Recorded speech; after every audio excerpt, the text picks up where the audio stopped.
નમસ્કારમ છાત્રાः સુપ્રભાતમ. આજે આપણે વિદ્યાર્થીઓ સુભાષિતોનો સુંદર અભ્યાસ કરશું. સુભાષિત શબ્દનો અર્થ જ શબ્દમાં જ રહેલો છે, અર્થાત સુંદર ભાષિત તેને સુભાષિત કહેવામાં આવે છે. બરાબર વિદ્યાર્થીઓ?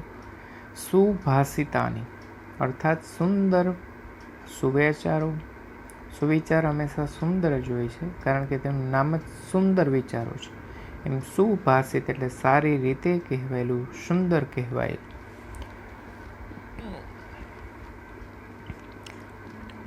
હવે સુભાષિત ભણવાથી, વાંચવાથી, યાદ રાખવાથી શું આપણા જીવનમાં ફાયદો થશે?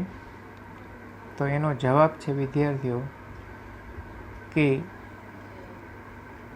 સુભાષિત માણસને જીવન આપે છે, જીવન વ્યવહારની કળા શીખવે છે, માણસને વ્યવહાર નીતિ નિપુણ બનાવે છે. તે કામ સુભાષિત કરે છે. પૃથ્વી ઉપરના વિદ્યાર્થીઓ કુલ 3 રત્નો છે, અણમોલ. તેમાંનું પહેલું રત્ન વિદ્યાર્થીઓ તે છે જળ, જે માણસનું અસ્તિત્વ છે. સમગ્ર સૃષ્ટિનું અસ્તિત્વ માત્ર જળ છે. અને માણસના શરીરમાં પણ સૌથી વધારે H2O વધારે હોય છે, નું પ્રમાણ વધારે છે. નંબર 2, સેકન્ડ, પૃથ્વી ઉપરનું બીજું રત્ન છે જે છે અન્ન. તે પણ માણસના શરીર માટે અસ્તિત્વનું કારણ છે. નંબર 3, માણસનું જીવનનું અસ્તિત્વ શરીર ભગવાને આપ્યું પંચતત્વો દ્વારા. તેમાં ભગવાને પ્રાણ આપ્યા, તેમાં માણસને જળ, તે પણ એક માણસની અંદર રહેલી વધારે માત્રાનું પ્રમાણ છે, તે અસ્તિત્વ છે. પરંતુ જીવનમાં મીઠાશ ત્યારે આવે કે જ્યારે માણસ સુભાષિત રૂપી વિચારો પોતાના જીવનમાં વહેતા હોય.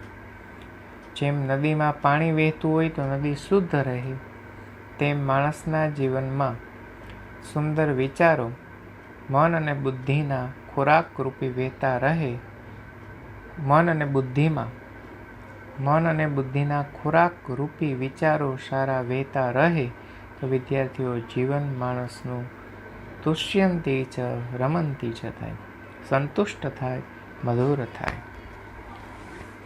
અને માણસને વ્યવહાર નીતિને પણ, આજે માણસના જીવન ચંદ્ર ઉપર પગ મૂક્યો, પરંતુ મનુષ્યથી દૂર થયો છે. માણસના એકબીજાની સાથે કેમ રહેવું, તેમાં માણસ પાછો પડ્યો છે. માણસ ભાવ શૂન્ય બન્યો છે. માણસ અનુકૂળ પરિસ્થિતિમાં તો ટકી શકે છે, પણ પ્રતિકૂળ પરિસ્થિતિમાં માણસ સમસ્યાની સામે ઊભો નથી રહી શકતો. તે સમસ્યાની સામે ઊભો રહેવા માટે, સમસ્યાનું સોલ્યુશન લેવા માટે જો કોઈ આપણા જીવનની અંદર માર્ગદર્શક હોય તો તે વિદ્યાર્થીઓ સુભાષિત છે. પરંતુ તેને માણસે જીવનના પ્રેક્ટિકલમાં ઇમ્પ્લિમેન્ટ કરવા જરૂર છે. આજે મોટામાં મોટી જો કોઈ પણ તકલીફ હોય તો એ છે કે માણસ સદવિચારોને તે પોતાના વ્યવહારમાં ઇમ્પ્લિમેન્ટ કરતો નથી. તો અહીં સુભાષિત છે તેનો સંક્ષિપ્ત પરિચય આપ્યો. સુભાષિતો અહીં કુલ 7 છે. તેમાં પહેલું સુભાષિત છે વિદ્યાર્થીઓ, તેની અંદર વિદ્યા અને ધન ક્યારે તેની જરૂરિયાત હોય છે અને હોવા છતાં એ ન હોય તો ક્યારે નકામું છે. નંબર 2, બીજા સુભાષિતમાં આપણને વિભક્તિનું માર્ગદર્શન આપશે, અકારાંત પુલ્લિંગવાચક. ત્રીજું સુભાષિત છે તેમાં પણ વિદ્યાર્થીઓ વિભક્તિનું આપણને માર્ગદર્શન કરશે. ચોથું સુભાષિત છે તેમાં વ્યવહાર મિત્ર અને શત્રુના કારણો દેખાવ્યા છે. 5મા સુભાષિતમાં નદી, વૃક્ષ અને વાદળના દ્રષ્ટાંતો દ્વારા સજ્જનોની પરોપકાર વૃત્તિ સમજાવી છે.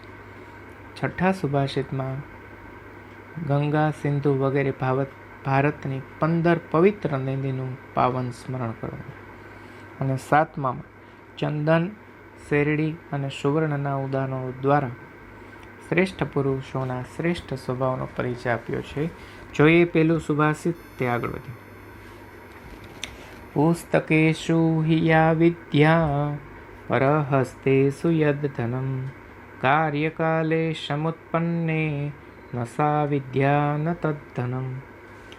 અર્થાત પુસ્તકેષુ હિ યા વિદ્યા, અર્થાત પુસ્તકેષુ મીન્સ કે પુસ્તકોમાં, હિ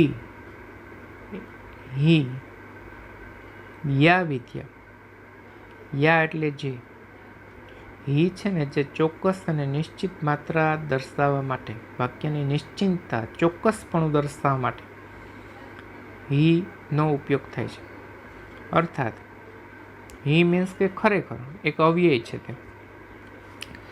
જે વિદ્યા પુસ્તકોમાં રહેલી છે, બરાબર, પુસ્તકેશુ એટલે પુસ્તકોમાં રહેલી છે, યા એટલે જે, વિદ્યા એટલે વિદ્યા, જે વિદ્યા પુસ્તકોમાં રહેલું છે.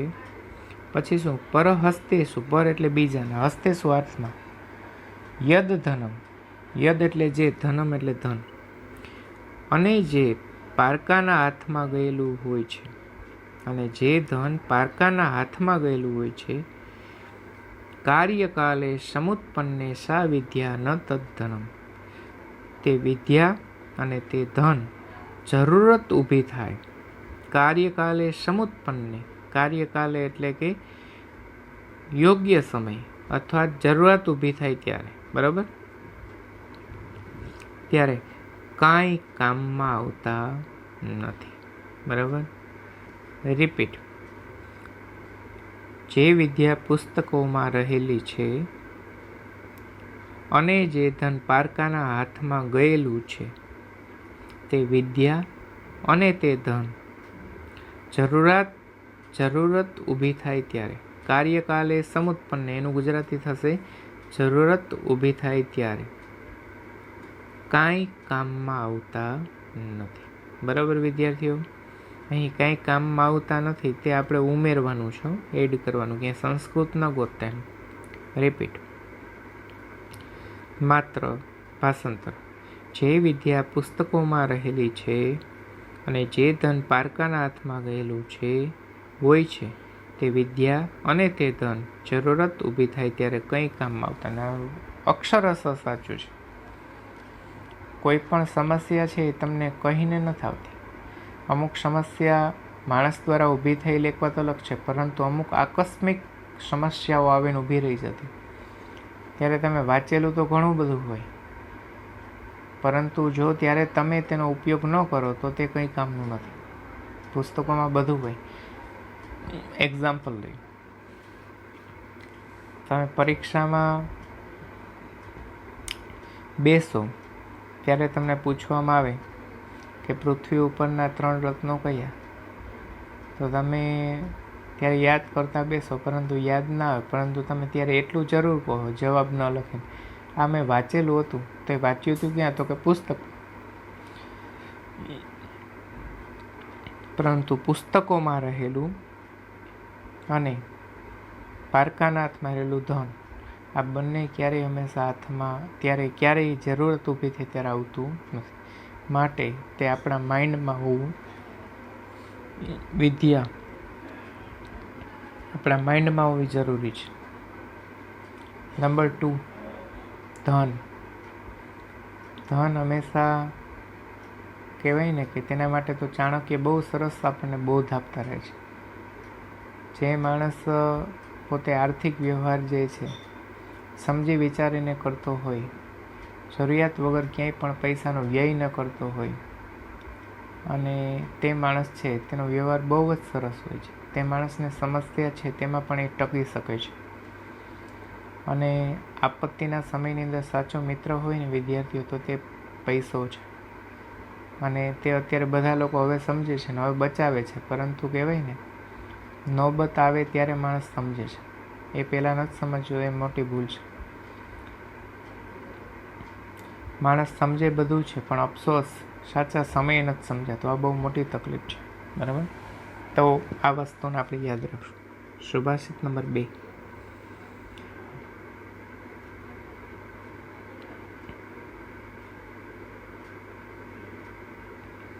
વૃક્ષઃ ફલાન્વિતઃ ભાતિ વૃક્ષં ધૂનયતે કપિ વૃક્ષેણ વાર્યતે તાપઃ જલમ વૃક્ષાય દીયતે વૃક્ષાત પતન્તિ પર્ણાની વૃક્ષસ્ય પ્રસરો મહાન વૃક્ષે ખગાઃ નિકુંજન્તિ વૃક્ષે ધન્યોષિ ભૂતલે. સુંદર સુભાષિત છે, પણ સુંદર સુભાષિતમાં વૃક્ષના મહિમાની સાથે સાથે વિભક્તિ, અકારણ, પુલ્લિંગ, પ્રથમા, દ્વિતીયા, તૃતીયા, ચતુર્થી ના રૂપો દર્શાવ્યા છે. ઓળખીએ. વૃક્ષઃ ફલાન્વિતઃ ભાતિ. શું કહે છે અહીં વિદ્યાર્થીઓ? કે વૃક્ષ ફલાન્વિતઃ ભાતિ. બરાબર, વૃક્ષ તો કહે છે કે ફળોથી ભરપૂર વૃક્ષ શોભે છે. બરાબર, ફળોથી ફલાન્વિત મીન્સ કે ફળોથી ભરપૂર. બરાબર, વૃક્ષ એટલે વૃક્ષ, પછી ભાતિ એટલે શોભે છે. બરાબર, એ વૃક્ષ ફળોથી શોભે છે. બરાબર, અને વૃક્ષ વિદ્યાર્થીઓ તે અકારાંત પુલ્લિંગ પ્રથમા વિભક્તિનું રૂપ છે. કારણ કે પ્રથમા વિભક્તિના શબ્દ રૂપોમાં હંમેશા પદની પાછળ વિસર્ગ લાગે છે. વિસર્ગ મીન્સ કે ઉપર નીચે બે ટપકા, એને વિસર્ગ કહેવામાં આવે છે. બરાબર, એટલે વૃક્ષ ફલાન્વિત ભાતિ, પ્રથમા વિભક્તિ એક વચન વૃક્ષ. બરાબર. નંબર 2, વૃક્ષમ ધૂનયતે કપિઃ, અર્થાત વૃક્ષમ ધૂનયતે. ધૂનયતે મીન્સ કે હલાવે છે. બરાબર, કપિઃ એટલે વાંદરો. બરાબર, વાંદરો વૃક્ષને હલાવે છે. બરાબર, અહીં વૃક્ષમ અર્થાત વૃક્ષને દ્વિતીય વિભક્તિનો શબ્દ રૂપ છે વિદ્યાર્થી. કઈ રીતે? કારણ કે દ્વિતીય વિભક્તિ એક વચનમાં શબ્દ રૂપને અંતના અક્ષરની ઉપર અનુસ્વાર લાગે છે. વૃક્ષમ. અન્યથા જો પાછળનો અનુસ્વાર પછીનો શબ્દનો પેલો અક્ષર જો સ્વરથી થતો હોત વિદ્યાર્થીઓ, તો અહીં મ લખાત અનુસ્વારની જગ્યાએ. આના વિશે વધારે ડીપમાં આપણે ચર્ચા ઓફલાઈન ક્લાસમાં કરશું. કહે છે વૃક્ષમ ઘૂનયતે કપિઃ. ધૂનયતે મીન્સ કે કપિઃ એટલે વાંદરો. વાંદરો વૃક્ષને હલાવે છે. બરાબર, અહીં વિદ્યાર્થીઓ પ્રથમ વિભક્તિમાં શૂન્ય અને એ આવશે ગુજરાતી ઓલામાં શું કહેવાય પ્રત્યયોમાં. દ્વિતીયમાં આવે શૂન્ય ને ને. અહીં વૃક્ષમ વૃક્ષને, કપિઃ એટલે વાંદરો, વૃક્ષને વાંદરો હલાવે છે. હવે શું કહે છે? વૃક્ષેણ વાર્યતે તાપઃ. વૃક્ષેણ વાર્યતે તાપઃ, અર્થાત વૃક્ષ વડે તાપ રોકાય છે. વાર્યતે મીન્સ કે રોકવું, તાપઃ એટલે તડકો. બરાબર, અથવા ગરમી. વૃક્ષેણ એટલે વૃક્ષ વડે. બરાબર, આ વૃક્ષને ખાનદાની છે, પોતે તાપ સહન કરીને બીજાને છાંયો આપે છે. આવા જ મહાપુરુષો હોય છે. વૃક્ષ વડે ગરમી રોકાય છે. અહીં વિદ્યાર્થીઓ મને યાદ છે, હું જ્યારે નાનો હતો ત્યારે ગામડામાં રહેતો, તો બપોરે ઘણી વખત એક લીમડાના નીચે હું બેસતો. ઘણીવાર મિત્ર જોડે ઘણી વખત બપોરના સમયગાળામાં બેસતા, જ્યારે બહુ જ તડકો હોય, પરંતુ બહુ તડકાનો અનુભવ એ વૃક્ષ લીમડાની નીચે બેસીને ક્યારેય ન થતો. હજી પણ છે એવો લીમડો, મારા ઘરની બાજુમાં છે, બહુ મોટો છે. બરાબર, એટલે કહે છે કે વૃક્ષ વડે તાપ રોકાય છે. બરાબર, પછી જલમ વૃક્ષાય દીયતે. બરાબર, વૃક્ષને પાણી અપાય છે. જલમ વૃક્ષાય દીયતે, વૃક્ષને પાણી અપાય છે. એ વિદ્યાર્થીઓ વૃક્ષાય. અહીં વૃક્ષાય મીન્સ કે વૃક્ષ નહીં. બરાબર. અહીં વિદ્યાર્થીઓ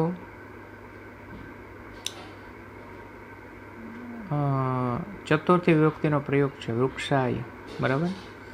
મીન્સ કે અહીં તમને તેનું વર્ણન દેખાતું હશે કે ચતુર્થી વિભક્તિમાં આપણે જનાય બોલીએ છીએ, રામાય બોલાય છે. બરાબર.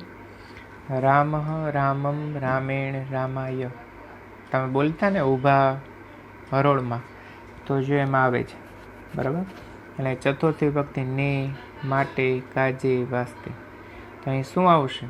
વૃક્ષને પાણી અપાય છે. દીયતે એટલે અપાય છે. વૃક્ષાય એટલે વૃક્ષને, જલમ એટલે પાણી. વૃક્ષને પાણી અપાય છે. વિદ્યાર્થીઓ બીજું શીખવાડી દો એક ટ્રીક. પુલ્લિંગ સ્ત્રીલિંગ કેમ ઓળખવા? જ્યાં કેવું ત્યાં હંમેશા વિદ્યાર્થીઓ નપુંસકલિંગ, કેવો પુલ્લિંગ એને કહેવાય અને કેવી તે સ્ત્રીલિંગમાં આવે. રાઈટ. માણસ કેવો, પુસ્તક કેવું, સ્ત્રી કેવી, થઈ ગયું સ્ત્રીલિંગ પુલ્લિંગ નપુંસક. બરાબર. અહીં વૃક્ષ, વૃક્ષ દાખલા તરીકે વૃક્ષ શબ્દ છે તે સજીવ છે, એટલા માટે વૃક્ષ શબ્દ જે છે તે આપણે એમ તો નથી બોલી શકતા આપણે કે વૃક્ષ કેવો, વૃક્ષ કેવું સરસ છે એમ બોલીએ છીએ, છતાં પણ વૃક્ષ સજીવ હોવાને નાતે તે પુલ્લિંગમાં જશે. વિદ્યાર્થીઓ યાદ રાખવાનું છે. બરાબર. પછી આગળ વધીએ. વૃક્ષાત પતંતિ પર્ણાની. શું કહે છે? કે વૃક્ષ પરથી પાંદડા પડે છે. પતંતિ એટલે પડવું, પર્ણાની એટલે પાંદડા. બરાબર. વૃક્ષાત વૃક્ષ પરથી, થી માંથી, પરથી. બરાબર. તમે ભણી ગયા, મેં જ્યારે કોષ્ટક તમને પાકા કરવા કીધા, એટલે વૃક્ષ પરથી પાંદડા પડે છે. પર્ણાની એટલે પાંદડા, પતંતિ એટલે પડે છે. વૃક્ષસ્ય પ્રસરો મહાન. શું કહે છે? કે વૃક્ષનો મોટો વિસ્તાર હોય છે. પ્રસરો, પ્રસરો મીન્સ કે વિસ્તાર, ફેલાવો. બરાબર. મહાન એટલે મોટો. બરાબર. કે વૃક્ષનો વિસ્તાર મોટો હોય છે. મીન્સ કે પીપળો, લીમડો એ બધા કેવડા મોટા મોટા હોય. તમને ખબર, તમે બધા, હું માનું છું એટલે આપણે બધા ગ્રામ્ય વિસ્તારમાંથી આવીએ છીએ, તો આપણું બાળપણ છે તે ગામડામાં વીતી ગયેલું હશે ને ખબર હશે. તમે કદાચ રમ્યા ગયા હોય કે ન હોય, પણ મેં તો વિદ્યાર્થીઓ ઓલા વૃક્ષની જે ડાળીઓ હોય ને, ઝૂલા, એ ઝૂલામાં હિચકતા વિદ્યાર્થીઓ, અને એની જે મજા તે વિદ્યાર્થીઓ મેળામાં 500 રૂપિયાનો ખર્ચ કરીને પણ ચકદોડમાં બેસવાની મજા નથી આવતી. એવી જે ઝૂલાની મજા, કોણ હલાવે કોણ હલાવે ડાળી, એવું ગીત પણ કદાચ છે. બરાબર. મને યાદ નથી આવતું અત્યારે, પરંતુ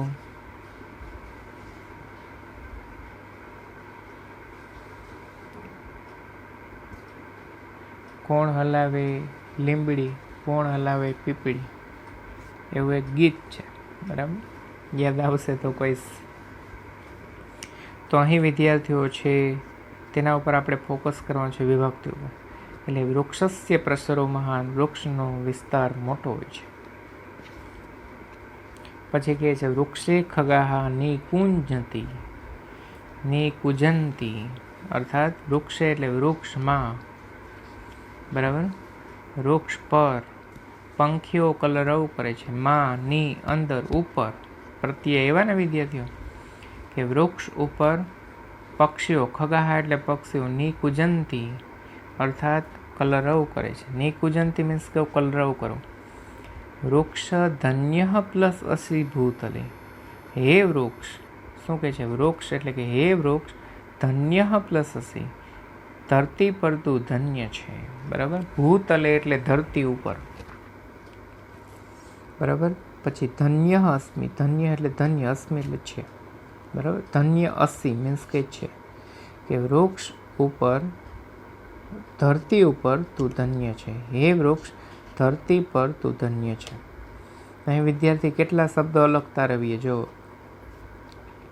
વૃક્ષ, વૃક્ષમ, વૃક્ષેણ, વૃક્ષાય, વૃક્ષાત વૃક્ષસ્ય રોક્ષે રોક્ષ થઈ ગયા. હવે તમે તેને પાકા કઈ રીતે કર્યા હતા? રામ રામમ રામેણ રામાય રામાત રામસ્ય રામે હે રામ થઈ ગયા. એ રીતે અહીંયા વૃક્ષનું છે. બરાબર. તો વિદ્યાર્થીઓ યાદ રાખજો, વાક્ય રચના બનાવવા માટે ઉપયોગી થાય છે. સંસ્કૃતમાં ખાલી એમ બોલો વૃક્ષ, ગુજરાતી બોલ્યા વૃક્ષ, સંસ્કૃતમાં બોલવું તો એમ બોલાય વૃક્ષ. પછી જ્યારે આપણે એમ કહેવું વૃક્ષને, તો સંસ્કૃતમાં શું બોલાશે? એને વૃક્ષમ. પછી જ્યારે વાક્ય રચનામાં એવો ઉપયોગ કરવો હોય કે વૃક્ષથી, વૃક્ષ વડે, તો શું થશે? વૃક્ષેણ. પછી નંબર 4 વિભક્તિ. આપણે એમ બોલવું વૃક્ષને, વૃક્ષ માટે, ને માટે, તો વૃક્ષાય.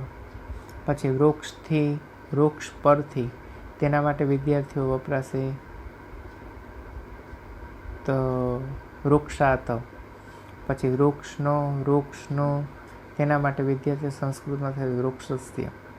પછી જ્યારે એમ બોલે વૃક્ષમાં, વૃક્ષ ઉપર, તો તેના માટે આવશે વિદ્યાર્થીઓ વૃક્ષસ, વૃક્ષે. અને જ્યારે સંબોધન કરવું હે વૃક્ષ, બરાબર. જ્યારે કણવ ઋષિએ શકુંતલાની વિદાય થતી ત્યારે સંબોધન કર્યું હતું, હે વૃક્ષ, હે વૃક્ષાહ, હે વૃક્ષો, શકુંતલાને તમે વિદાય આપો. બરાબર. ચાલો આગળ વધીએ છીએ. માત્ર ગુજરાતી કરી દઉં. ફળોથી ભરપૂર વૃક્ષ શોભે છે, વાંદરો વૃક્ષને હલાવે છે, વૃક્ષ વડે તાપ રોકાય છે, વૃક્ષને પાણી અપાય છે, વૃક્ષ પરથી પાંદડા પડે છે, વૃક્ષનો મોટો વિસ્તાર હોય છે, વૃક્ષ પર પંખીઓ કલરવ કરે છે, હે વૃક્ષ, ધરતી પર તું ધન્ય છે. હવે વિદ્યાર્થીઓ આવે છે ત્રીજો શુભાષિત. ત્રીજું શુભાષિતમાં શું કહે છે વિદ્યાર્થી?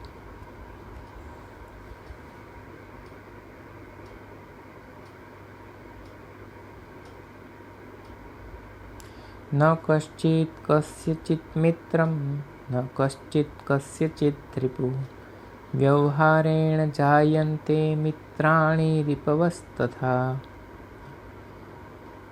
વ્યવહારેણ જાયન્તે મિત્રાણી રિપવત તથા. બરાબર. એવું થશે રાગ. અહીં વિદ્યાર્થીઓ વ્યવહારથી જ મિત્ર અને શત્રુ થઈ શીખવે છે. વ્યવહારેણ પેલી લીટીમાં છે ન કશ્ચિત કશ્ય ન કશ્ચિત કસ્યચિત મિત્ર, અર્થાત કોઈ કોઈનો મિત્ર નથી. ન કશ્ચિત કસ્યચિત મિત્રમ, અર્થાત કશ્ચિત એટલે કોઈ, કસ્યચિત એટલે કોઈનો. બરાબર. કે કોઈ કોઈનો થઈ ગયું. કસ્યચિત એટલે કોઈનો, કશ્ચિત એટલે કોઈ, કોઈ કોઈનો, ન મિત્રમ મિત્રથી, ન કશ્ચિત કસ્યચિત દ્રિપુ, કોઈ કોઈનો શત્રુ નથી. આ સાચી જ વાત છે. બરાબર. આપણે કોઈને સામે રસ્તામાં મળીએ તો શું આપણે મિત્ર બની જાય? નથી હોતો. તો તે શું શત્રુ છે? એ નથી. તો હવે મિત્ર અને શત્રુ કઈ રીતે થાય છે? વ્યવહારેણ જાયન્તે મિત્રાણી રિપવ પ્લસ તથા. વ્યવહારેણ, વ્યવહારથી જ અથવા વ્યવહાર વડે, તૃતીય વિભક્તિ એકવચન. જાયન્તે એટલે જન્મે છે અથવા થાય છે. વ્યવહારથી, વ્યવહાર વડે મિત્રો અને શત્રુઓ થાય છે. મિત્રાણી બહુવચનમાં છે અને રિપવ એટલે એ પણ બહુવચનમાં છે. એટલે કે વ્યવહાર વડે મિત્ર અને શત્રુઓ થાય છે.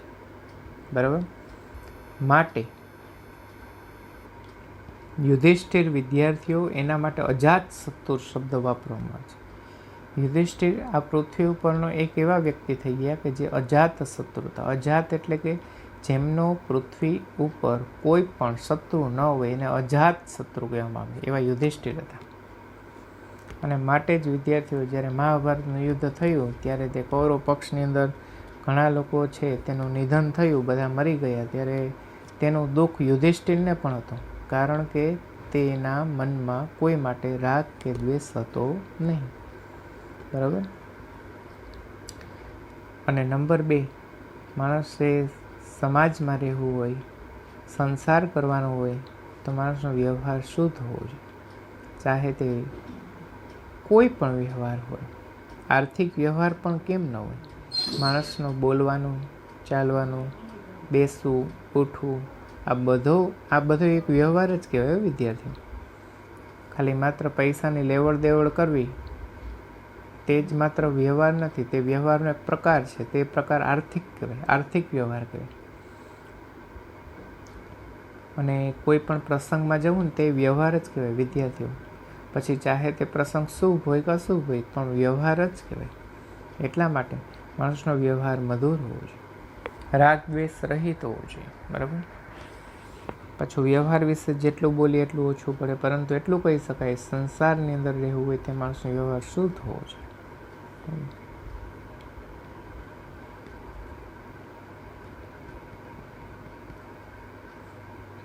અર્થાત એમ પણ કહી શકાય કે જે બિહેવિયર મને નથી ગમતું, જેનાથી મને દુઃખ લાગે છે, તેવું વર્તન મારે બીજા કોઈ જોડે ન કરવું જોઈએ. ત્યારે સમાજની સામાજિક ઘણી બધી સમસ્યાઓનું હલ થઈ જશે.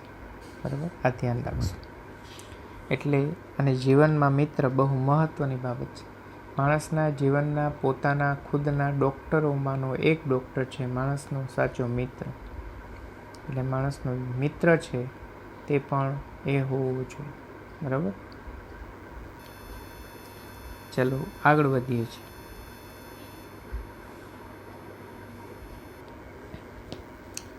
તેની વિશે વિદ્યાર્થીઓ આપણા 5મા સુભાષિતમાં કહે છે, નદી અને વૃક્ષ અને વાદળોના દ્રષ્ટાંત આપ્યા છે. શું કહે છે? ગંગા સિંધુ સરસ્વતી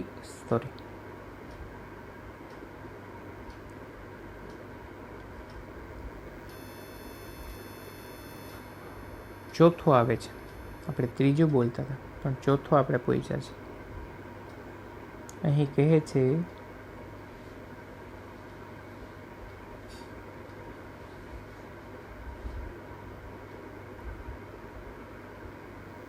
એક મિનિટ વિદ્યાર્થીઓ, બરાબર, જોઈ લઉં.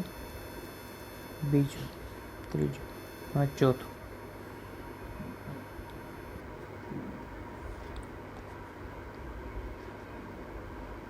પિબંતી નદ્યઃ સ્વયં એવ નામ્ભઃ. શું કહે છે અહીં? કે પિબંતી નદ્યઃ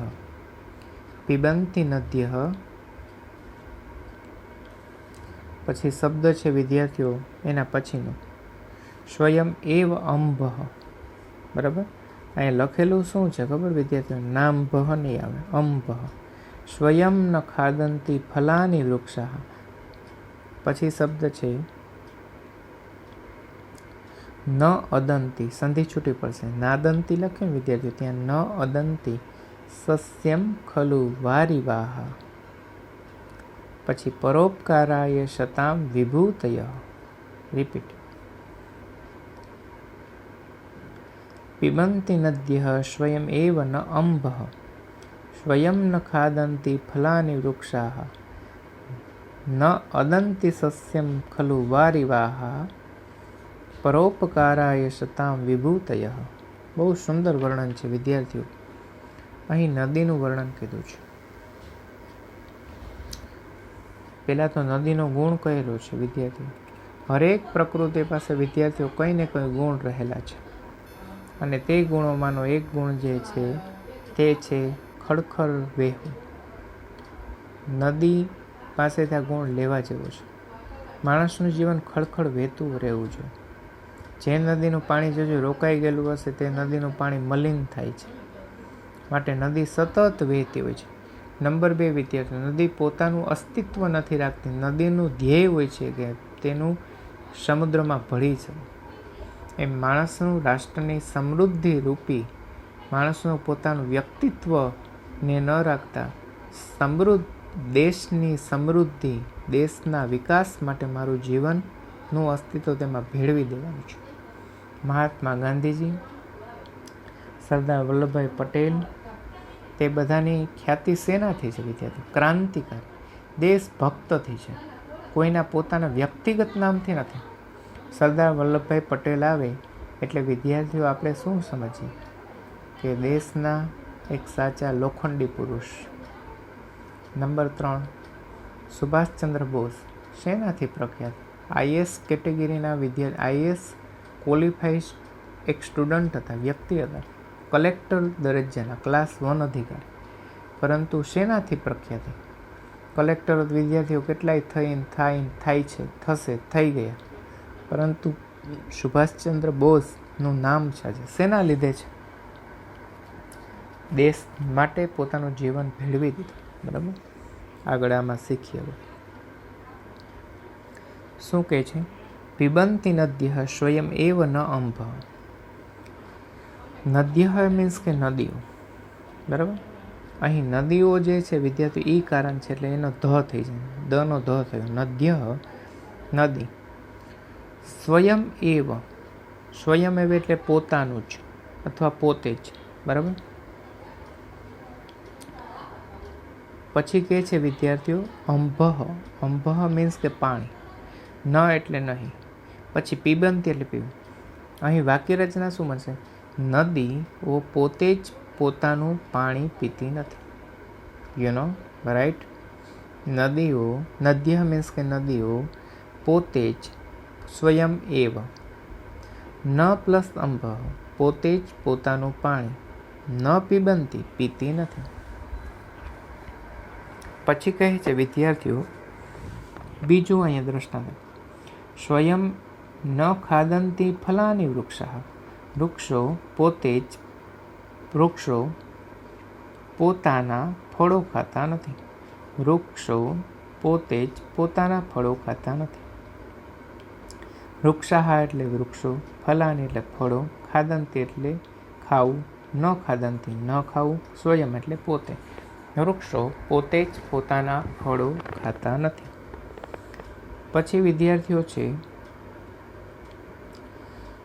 ન અદંતી સસ્યમ ખલુ વારિવાહ.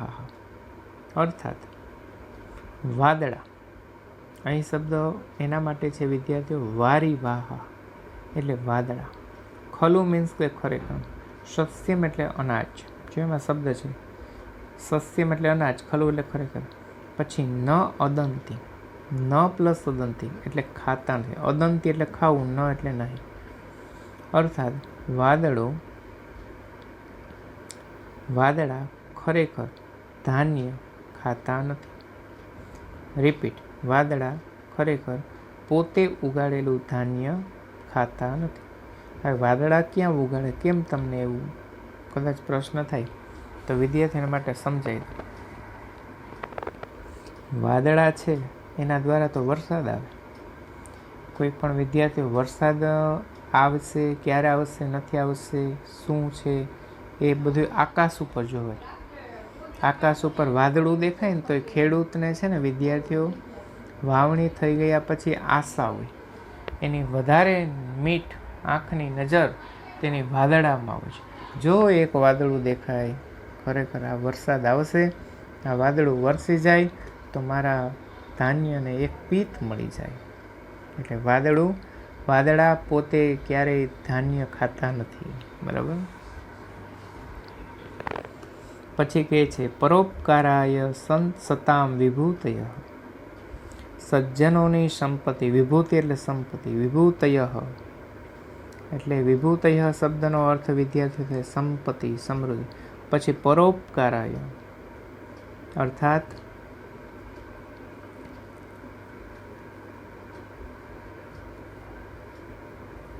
અર્થાત અહીં સજ્જનોની સંપત્તિ, પરોપકારાય એટલે પરોપકાર કરવા માટે. પછી સતામ એટલે સજ્જનોની.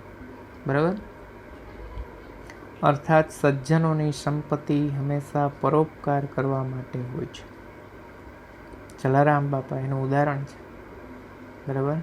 પોતાને સમગ્ર જે કંઈ ભગવાને આપ્યું તે એમના માટે જ સંપત્તિ છે. એક તમને સ્ટોરી કહું વિદ્યાર્થીઓ, જેથી કરીને તમને એક મજા આવશે. એક કબીર નામે એક બહુ મોટા સંત થઈ ગયા. હવે જ્યારે નાના હતા ત્યારે એક પ્રેરણાદાયક પ્રસંગ છે એમનો બાળપણ.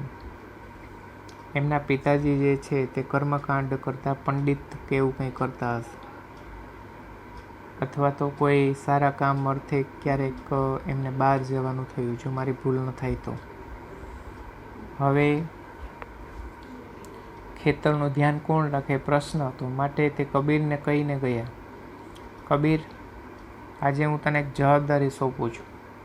તારે સવારથી સાંજ સુધી ખેતરે જવાનું છે અને ખેતરે ધાન્ય જે છે તે ઢગલાનું ધ્યાન રાખવાનું છે. કબીરે કહ્યું, હા, તમે નિશ્ચિંત રહો, હું ધ્યાન રાખીશ.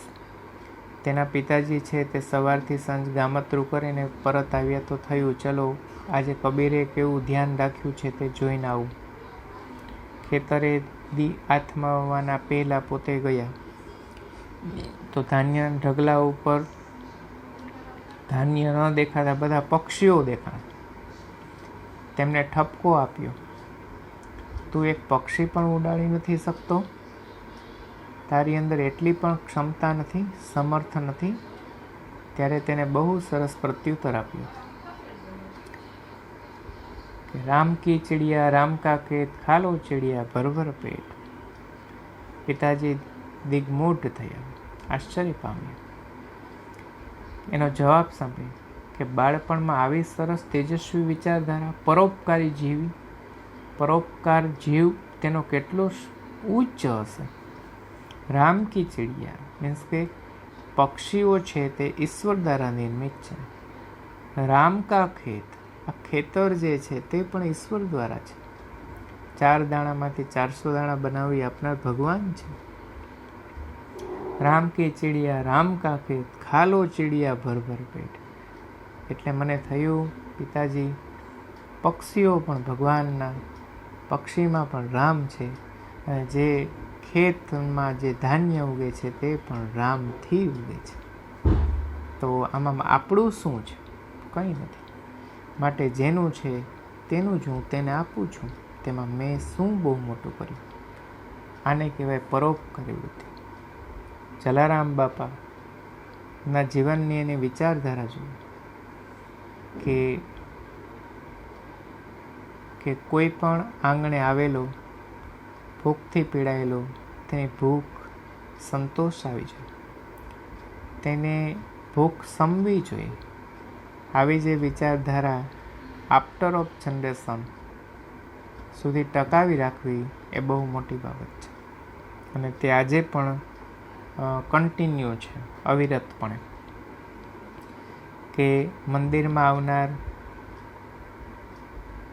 કોઈ પણ માણસ તેનું પેટ ઠરવું જોઈએ, તેમની ક્ષુધા અથવા તૃષા તે સમવી જોઈએ. આવો સરસ ઉદાત્ત વિચાર જલારામ બાપાનો આજે પણ છે અને ચાલે છે. વિશેષતા એ છે કે આજે પણ ત્યાં કાંઈ દાનનો સ્વીકાર કરવામાં આવતો નથી. અર્થાત બધું ધન એમના માટે હોય છે, બરાબર. અને તે આ ઉદાહરણ તમને મેં આપ્યા, બરાબર.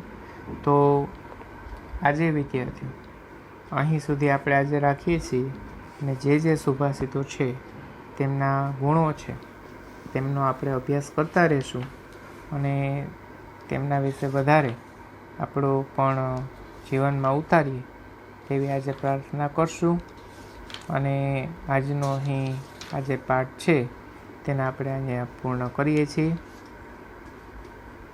Thanks for watching this video.